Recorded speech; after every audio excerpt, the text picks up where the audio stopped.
Hey everybody, Tom here, and today I'm going to teach you how to set up Edge of Darkness. I know this is a game that a lot of people have been excited about. There's kind of a lot of buzz and blah blah blah. There's a big box. This box is very comparable in dimensions and in weight to Gloomhaven. So if you know the Gloomhaven box, this is right there with that. So I'm going to go ahead and attempt to take off the lid. I should have practiced this. Ah, awkward. Oh my gosh. Okay. There we go. Take off the lid. There is a lot to see here. So my plan is to set up this game. We just need to start by taking everything out that we're going to need. And I'll point out things that I'm going to do a two-player game. I'll point out things that will apply. Anyway, at the top here, we're going to have a whole bunch of books. We're going to start off with the rule book. I usually give my opinion about the rule book, and I will say that this rule book was tough for me to get through. The information is here. It's just ordered in a really weird way. In fact, I just had this thought before I pushed record. Here's what it is about this book. This book is great for people who already know the game. So if you already know the game, reading this rule book feels simple. But if you don't know this game, I probably read this rule book 5 times before this moment right now. Just because it was like, things were just in a weird order, and sometimes they would use words that I didn't understand. Anyway, so I now understand the rules, and so reading the book is easier, and if you watch my gameplay video or have seen gameplay videos, maybe reading this will be a lot easier for you. But if you go into it kind of blind like I did, it was tough. So there's the rule book. I should also say that I kickstarted this, so I might have things in here that you won't have if you have a retail version of the game or whatever. But yeah, so for example, I don't believe that this is in the normal retail version, but there's a solo mode. These are the rules for that.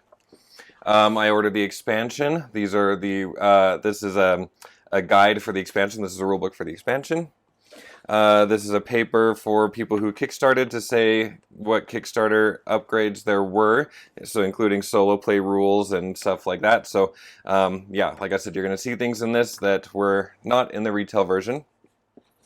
And you're going to see a player handbook. Now, we're going to need the player handbook. This is almost like a big glossary for all of the things you're about to see, but it's also going to help us set up the particular game that we're going to be doing. So let me hold on to this player handbook. We're going to need that. This is the main board. We're going to need this, but I'm going to be putting it in the middle, right where this box is, and I realize the tablecloth looks terrible, so let's just set this aside for now.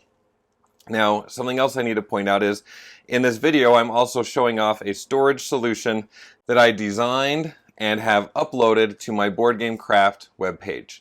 So if you have this game and you're trying to figure out how to store everything, as soon as I opened the game when I first got it, I didn't plan on I assumed kind of it would have something. I was so overwhelmed by everything that I spent 3 days designing a storage solution and making it, and I've posted it. So you're going to see a whole bunch of boxes and papery things. Those are things that I have created, that I have put up there, so if you want to make them, you can make them as well. So I think probably what we should do is, let's go with the big fun thing. So in here you're going to have a bag. This bag is pretty okay quality, but you're going to see, like, I've only played this once or twice now, 1.5 times, and this sticker on this bag, the bag is cool, but the sticker is coming off, so that's kind of disheartening. But you're going to see this big old cube tower. That's kind of like the super fun part of this game in 2 parts.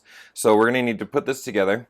So if you look at this thing here, it'll have the top looks like that, and there's the bottom. And so we need to just go ahead and attach the bottom like this. Oh, yeah. There we go. Just go ahead and attach it, and we're going to set that up over here. For some reason, this thing is not, I need to glue this or something. It's not very firm. All right, so we got our cube tower. Now let's look at all of these boxes that I've made. So I have a box for general supply stuff. We're going to definitely need that. I have a box for coins. We're going to need that. Then I have boxes for player pieces. Now I'm going to do this as a 2-player game. Sadly, blue is not an option, but a lot of the iconography on the white player stuff is blue. So we're going to do the white player and the red player because this guy is kind of bluish. So we'll go ahead and take those out. Now, if you, like I said, for the Kickstarter, So, well, here. For the regular players, there are these tokens called agents that look like this. And in the Kickstarter, they also upgraded those to be like miniatures. And so if you like that, or if you have those, then I've also created these boxes. I'm struggling here. I'm going to not be playing with these in the gameplay because I feel like those tokens will be easier to see than these miniatures. But just an FYI, so I have these miniatures. I just kind of followed this paper to figure out which design goes with which color. I just looked really closely at it, and it's kind of hard to see, so then I just took a Sharpie and I wrote a W or R or G or P. And so yeah, so there's that. And so we have this box that has these miniature figures and their bases. I keep them off because in gameplay, if you're using the miniatures, snapping on the base is a part of gameplay. So anyway, I have those, but I'm not going to be using those for this video. Like I said, I just think it'll be more clear to do that. So in terms of these boxes, we've got everything we need. Now the way that I'm storing this, I am keeping the player boards on this side, and I'm keeping them with the bottom over here, because in my version of the game, this is a dual layer board. And so if you have the dual layer out like this, taking the boxes in and out, sometimes they were getting stuck on this, so that was frustrating for me. Anyway, so there are the flag colors here, and so I'm going to go ahead and use the white blue player and then the red one, and in fact they're going to get set up on this side of the board, so I'll put them over here. So I'm not going to need these two boards. We'll go ahead and put them back in like that. And then right here what we have are some extension boards. If you have the table space, there are these two boards that will go above and below the main player board. Now let me just show them off for you really fast. I'm not going to use it. There's no way I have the table space in this video. So this would go above that board right there, and this will go below. I'll talk about them again a little bit later to show you what you would do with them if you were using them. But like I said, I'm not going to use them. I don't have space. Okay, oh, can you slide that in? A couple more things that we have in here. We have a score pad here. You can see my latest game right there. So there's a score pad for the end. I ordered a whole bunch of extra sleeves, so I've got those there. With the expansion, it came with some tokens. I haven't really figured out exactly how to deal with these yet, so they're just in a plastic bag. And then I have, again, just trying to show you what we've got as we're setting up.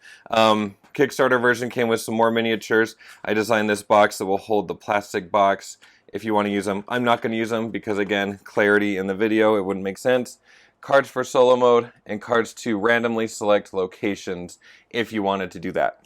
We're not doing that though. We're going to actually just use the rule book or the player handbook because they've laid this out as two different tales broken up into 4 chapters each. So if you wanted to play this like story arc kind of a thing, you could do that by following these suggestions. Tale 1, Chapter 1 is the easiest one. It's how you learn the game. That's what we're going to do for my video because that's what I'm still trying to learn. Chapter 2 is also doable if you have a bunch of advanced gamers. That's a way to go. But if it was me, I would just, play through those straight down. And so we're going to go ahead and look at Tale 1. There's a whole advice on strategies right here, which is pretty good. I should probably reread that one of these days. But yeah, here we go. Tale 1, Chapter 1. There's some nice storytelling there. But the thing that I care most about, oh my gosh, hold on. I'm trying to hold up this big book with the tripod, is it's going to tell us which locations to use, and there's a picture of the ones that we should be using there. So I'm going to kind of move this book off the camera, but I'm just looking at these numbers listed here. For Tale 2, you can see they're there. And like I said, there's like an introductory story if you want to pause and read that or whatever.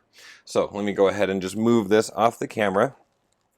And I think normal people, what I've seen online, well, here. So we need location 1, okay, which is Capitol Hall.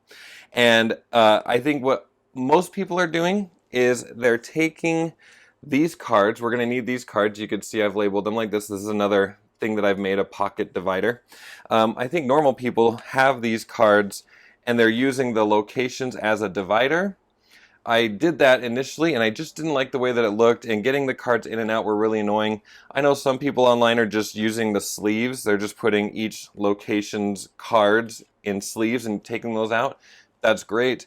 I just like this a lot better because it's just nicely divided. So what I'm going to do is, let's just start by grabbing the locations. So looking at the book again, I need location 1, location 7, looks like location 10, location 13, location 18, location 21,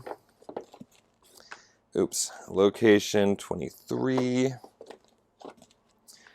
26, 29, and 33.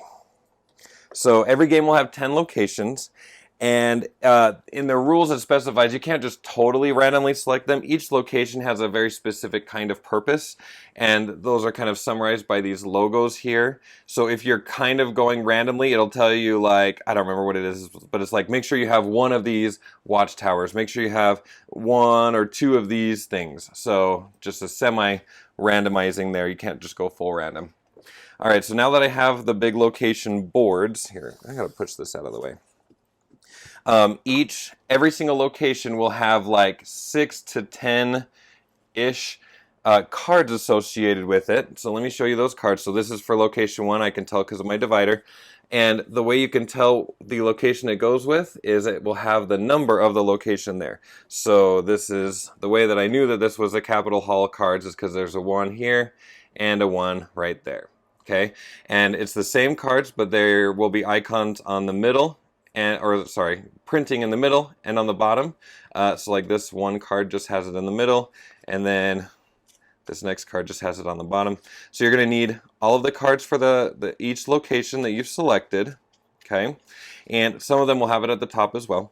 And I'm just going to go ahead and take them out of the pockets. Well, hold on, I'll do that in a second. Okay, what am I doing? I need my locations, and I was going to go backwards. So let me grab the cards for 33. Okay, grab the cards for 29. And we've got 26. Oops. I know this isn't the most exciting, but if you're new to my channel, I always try to keep the setup video realistic. Like, I'm not going to pre-do anything. I want you to know what it takes to set up a game, including all of my babbling. Okay, so we got 33, 23, and 21 is next. Okay, and then we've got 18.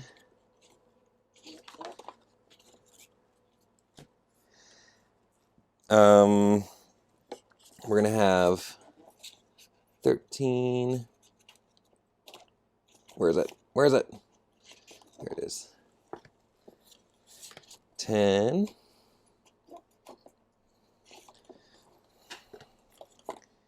And 7, and then I already have 1 out. Okay, we're gonna need all of those things there. And, so these trays come with the Kickstarter. You're supposed to, I think, put tokens in there.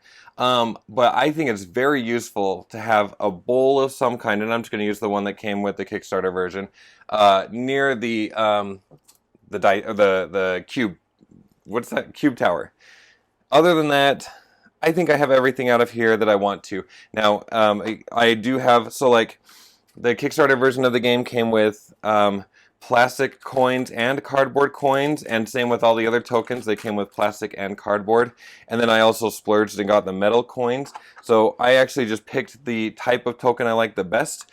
So like, I like the metal coins, but I like the cardboard, reputation, and other things. So I just have those in here as well.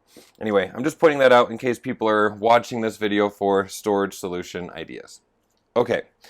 With all of that stuff out of the box, I don't need any of the rest of this for this game. So I'm going to go ahead and just, oh my gosh, that's heavy. Take that off. Let me get the books out of the way, and let's get stuff set up. Now, the way I've decided to set things up in this video is we're going to put the main board and the cards here. We'll have the threat cube on the right hand side and both player boards over here. So I'm going to go ahead and put the bag over there because it's for the cubes. We're going to pull out the main board. And I'm going to do things just a little bit differently than what the rulebook suggests because, like I said, for my video, it'll just be a little easier. If you have the expansion or the extension boards, put one on the top and one on the bottom. It won't quite fit in my video, so I'm not going to do that. But basically what they recommend you do is that you lay the locations, 5 locations across the top and 5 locations across the bottom. And that's great, that's what you should do. But like I said, for my video, having to reach all the way up there is going to be really annoying. And so I'm going to do it just a little bit differently. I'm just going to put the main board up here, and I'm going to set all 10 locations beneath it. I can't imagine that will matter. Maybe there are other locations for which it will matter, but definitely not with these 10. So I'm going to go ahead and lay these out. Now, every time I've played the game, I actually took the cards out of these dividers, but I found that the cards slipped around a lot on the locations, and I kind of like the look of them here. They're going to be easier to see and read maybe on camera, and so I'm going to go ahead and keep those cards in the pockets. I might regret it later, but that's my plan. So yes, there we go. Okay, go ahead and set these up. I'm keeping them in numerical order because sometimes I found as I've played that it's kind of hard, you get lost a little bit. And so by putting them in numerical order, just makes it just that much easier. So for me, that is the locations set up. Let's go over here and get the players set up. Well, and let's do some more general stuff before we do the players. So, like I said, that's what these 2 boxes are here for. And so they have spots here on the main board to put your reputation, your coins, and your influence/goodwill tokens. So the way that I've designed these boxes is that you should just be able to put the boxes along here to help keep things organized and keep it fast. So first thing we've got are coins. Coins come in 3 denominations. They have 1s, 4s, and 10s. So yeah, I kind of know why they did the 4, but if they're doing the 4s, I don't know why they went with the 10. Instead, it doesn't. I have a few issues with some of the components of this game, so you might hear me say that once in a while. All right, next up, I have this general supply box that has a whole bunch of stuff listed on the cover. So first thing we have is these are the, oh my gosh, I just ruined everything. These are the influence and goodwill tokens. They're double-sided. Influence is blue, goodwill is yellow. So I'm going to go ahead and put this over here like that. And then we're going to have these threat cubes, and then I also have a first player marker and a round token. So let's just keep the threat cubes. Well, I'll pass them all the way over there for now. Round marker, I'm going to set here on the word prologue. First player marker, I'll put it over here. The white player will be our first player. Then we have reputation tokens. Also, this is in 3 denominations. That one is 2, so those are 1s, 4s, and then there are 2 20s in there. So yeah. And then here we have reputations as 1s, 4s, and 10s. So I understand why. As you see in the gameplay and the end of game scoring, I know why that's a 10. I just don't know why that's a 10, and it doesn't matter. I'm going to try to get over it. The other things in the general supply that we're going to need are these cards here. And I can't remember how many. Oh, I keep my solo reference in here because it fits. Okay. Well, let's look. So there's 2 sides to all of these sleeved cards. And these are just generic. They have this black border at the top. There's a bunch of citizens and some patricians. So you can just kind of look through these. They look like this. Okay, so citizens and patricians. Now, what we need to do is we don't need all of these cards in a 2-player game. So this is like the contact side or the good side. This is the bad side. They call it the blight. And what you want to do is look right in this area and see if there are any that say 3+ or 4+. These sleeves get stuck together, so you want to be careful. Oh, see, there's an example of a 4+. We're not going to want that card in our game. And we don't want these ones right here either. So I'm just going to take those out, and let's just go through them one more time, make sure no cards got stuck together. Nope, we got them. Okay. Cool. And what I'm going to do is over on the, well, here, let's go over there. There's this discard pile thing here. I'm going to put it good side up. Let's just put these cards in the discard pile. We're going to need them in a minute before we officially discard them, but that will just get them out of the way for now. All right, we're done with this box. So let's get our player areas set up. So this is my first player marker. I've got my red player and my white player like that. I would normally get some colored papers and put them down. I'm going to hope that these big flags are enough because I'm going to struggle with space anyway. So let's go ahead and do this. Let me readjust the camera so we can get the white player set up. All right, so if we open up the player box, we got a couple things going on here. First of all, we have threat cubes that we're going to dump in just a second. And then we have these agent markers. These are double-sided. One side is like a not trained agent, the other side is a trained agent. It's a little confusing for me because you kind of like keep it off the board and then put them on the board, so it's like almost like redundant, but here we go. So we're going to flip 4 of these over. They go in the trained, you can see trained agents listed right there. So 4 of those tokens there, the rest stay here. If you're using the miniatures, placing the base on it means that they're trained. So if you wanted, you could put your 4 bases on, put them there, keep the rest off here. We'll see how gameplay goes. Well, yeah, there's going to be a lot going on. I think probably maybe what we'll try to do is to go ahead and put this here just so we don't overwhelm people. But usually I'll just keep those in the box right here just because it's easier that way. And then there are plastic pieces for the Kickstarter, but also cardboard versions of these like player aids. I'm doing that so you can kind of see the shadows. So like these are just really hard to read. The numbers aren't all that important, honestly. These are just to help you track when you've done things and not done things. So I think I'm just going to keep those here. I still haven't decided if I like the plastic ones or the cardboard ones better. Obviously the cardboard ones are a little more readable. If I could focus, there you go. Then the plastic ones, a lot of people are just taking a Sharpie to these, but where I'm just going to be using them to mark stuff, I might, who knows, we'll see. You should also have a tower. So there's the plastic version of the tower, and in here somewhere is a teensy tiny cardboard version. Oh, there it is. Okay, so whichever tower you're using, the tower needs to go over here on this space, right there. And first player marker, that's great. I don't know, something like that. And then inside of here, we also have some cards. Here, let's clean up after ourselves. You should have 7 guild flag marker things. So we're going to need those. Keep those nearby. We've got some player aids. Yeah, we're going to need them. They're both double-sided. They will be good to have around. So, sure. And then you're going to have 4 cards. Oh, oops. That was, see, I told you, card stick. Hold on. Put that in the discard pile. Okay, so you should have 4 cards with your banner on them already. 3 of them will be labeled as citizens. So citizens, and then 1 patrician.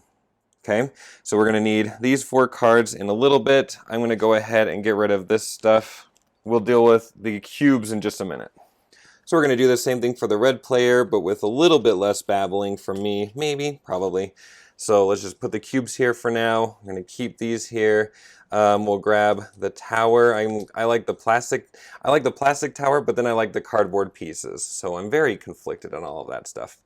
Then we've got our agents here. I need 4 trained agents. The rest are untrained. I'll keep them in a stack right here. Okay, and then just double check. We got 3, 4, 5, 6, 7 flags. We have our player aids. That's going to be very helpful. And then we should just have 4 cards. 3 of them are citizens, 1 patrician with our flag on top of it, our banner. Okay, so we've got all that stuff there. I guess really quickly while we're here, let's grab the threat cubes. And, let's bring that over here. And basically, what you're going to do is you're going to just take, there are 15 cubes for like for the game, 15 black cubes, and then 15 of each player's should go into this bag like that. We're going to shake it up. And we're going to randomly draw without looking. Oh, hold on. Let me readjust the camera just so you can see a little bit better. There we go. This game is just so huge. We just have to accept the fact that I can't keep everything on screen the way I want to. Anyway, we're going to go ahead and draw 4 cubes at random. So just take them out. There we go, 4. And we drop them in to the tower.